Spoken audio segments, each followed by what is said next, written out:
Let's check how the restore SnyderVerse channels handle debating DCU versus DCEU topics. Haha, you thought this was going to be a flying scene. Here is 4KO shadow banning.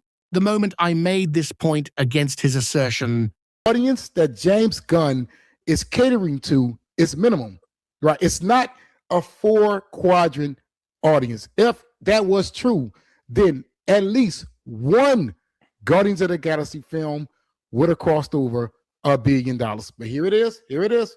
The man has yet to do it. He was connected to the MCU with those Guardians films, and now he has his hands on one of the biggest IPs of all time, Superman. Here's the thing. If you can't handle civil disagreement on an opinion, then you are thin-skinned and just trying to suppress thought. There was no channel insult or personal attack by me. His comment was that James Gunn couldn't deliver $1 billion movie. Well, neither did Zack Snyder. In fact, both Superman and Man of Steel did within the 600 millions. This is what he hid from comments.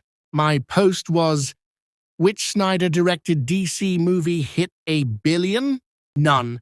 Not even scrapping the Superman sequel to fit Batman in with a Batman v Superman movie.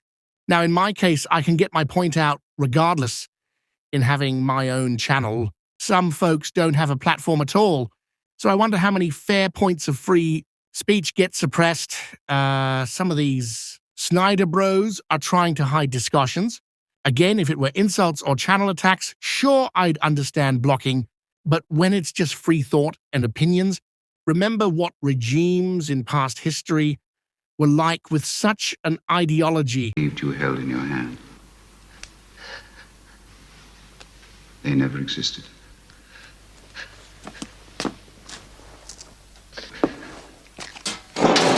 Freedom is the freedom to say 2 + 2 = 4. Of echo chambers. Have you ever read George Orwell's 1984, 2 + 2 = 5, which symbolized the party's control over objective reality and truth? Yes, that's the path you Snyder bros are going down. Yet you actually wonder why you're looked at as toxic by some, or why your rumor reports displayed as fact seem delusional to others.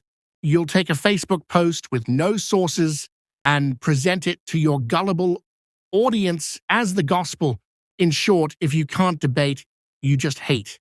If you can't counter, then it's all cope. You look unable to handle discussions without panicking.